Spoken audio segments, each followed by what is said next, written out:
మధ్య కాలేజీకి చదువుతున్న ఒక అమ్మాయి నా దగ్గరికి వచ్చింది. అన్నయ్య మా ఊళ్ళో కూటం పెట్టు అనింది. ఖాళీ చూసి పెడతానులే అమ్మా అన్న. 2-3 సార్లు అడిగింది. 4వ సారి ఏం చేసిందో తెలుసా? తన ఒంటి మీద ఉన్నటువంటి నగలన్నీ తీసి పొట్లం కట్టింది. అన్నా, ఖర్చుకు భయపడి నువ్వు తారీఖు ఇవ్వట్లేదా? ఇది తీసుకెళ్ళి మా ఊళ్ళో కూటం పెట్టన్నా. ఇంటర్మీడియట్ ఫస్ట్ ఇయర్ అండి. ఆ వయసులో ఆ బిడ్డకి రావాల్సిన ఆలోచన కాదు అది. అన్న, మా ఊళ్ళో తాగుబోతురన్న. నేను ఈ ప్రార్థనకు వస్తుంటే వాళ్ళు ఆశ్చర్యంగా చూస్తున్నారన్న. ఒక్కసారి వచ్చి మా ఊళ్ళో కూటం పెట్టు.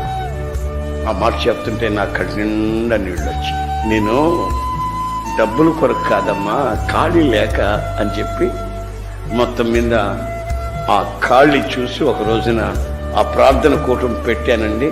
ఇచ్చిన ఆ బిడ్డ ఇచ్చింది అట్లాగే తీసుకెళ్ళి వాళ్ళ తల్లికి ఇచ్చా.